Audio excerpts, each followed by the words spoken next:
What's up? What's up? I figure I'll weigh in on this Deion Sanders prime time going to University of Colorado. But I wanted to look at it from a different angle.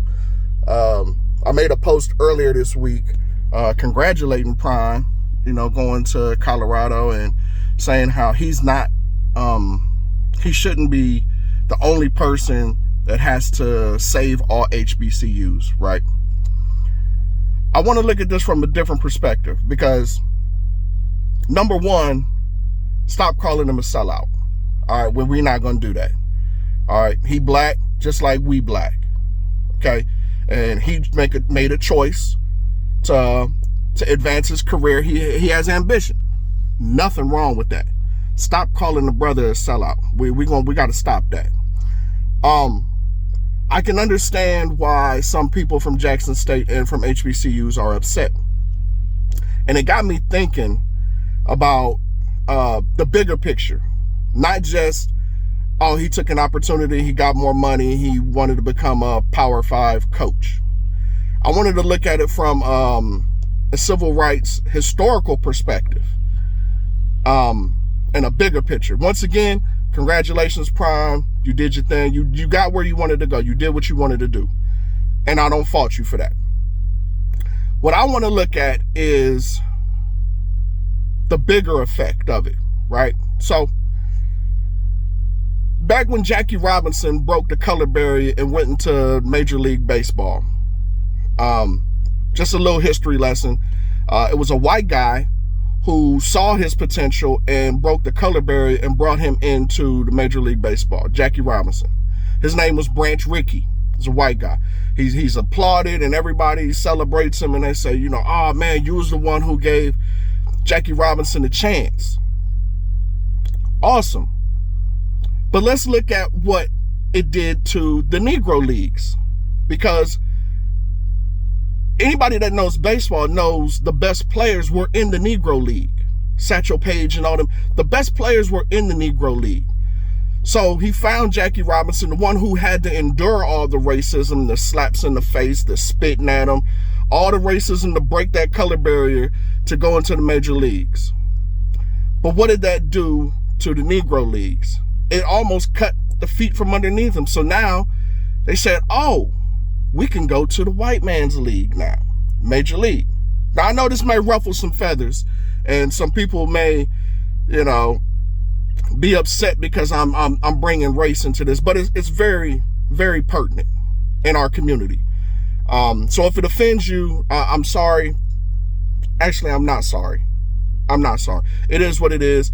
That's what my platform is here for. I'm going to talk about some real things. So, like I said, Jackie Robinson went to the major leagues, broke the color barrier, but in essence, it destroyed the Negro Leagues. Another situation I thought about was the Montgomery Bus Boycott. Now, how does that pertain to Prime? Well, when they boycotted the buses in Montgomery, Alabama, it forced us to find our own means of transportation, stick together. And do you know how many black bus companies were created based off of that bus boycott? We created our own. We built our own infrastructure. We had our own buses now. And we were thriving during that boycott. As soon as the boycott was over, we went right back to their buses. And all those black bus companies went out of business. How does this pertain to Prime? What I saw what Prime was doing at Jackson State was phenomenal.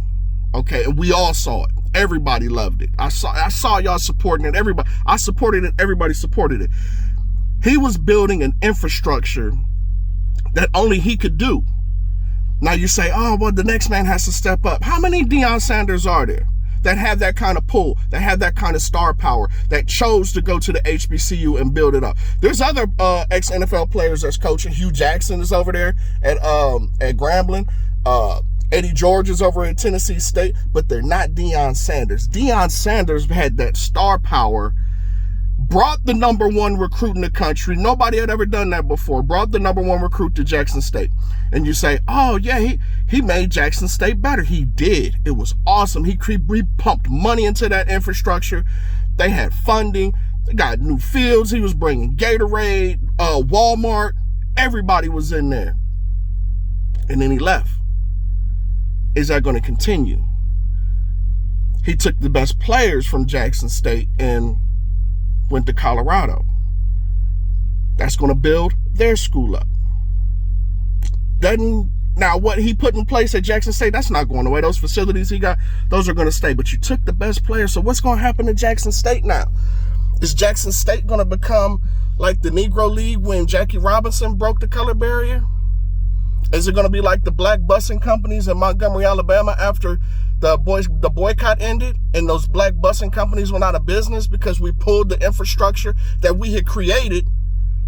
We had a vision and we created it and then went and built someone else's legacy. And I'll ask you this. If Prime turned, which is the ultimate success, if he turns Colorado into an Alabama, if he starts winning national championships, he's gotten the #1 recruiting classes, everything, does that help the black community? And maybe it's not Prime's job to help the black community. I get it. But I also understand why some people are upset. Because they saw the vision of an infrastructure that Prime had created and the potential. What if he turns Jackson State into an Alabama? How does that help the black community? Big difference than what it does for Colorado, than what it does for Jackson State.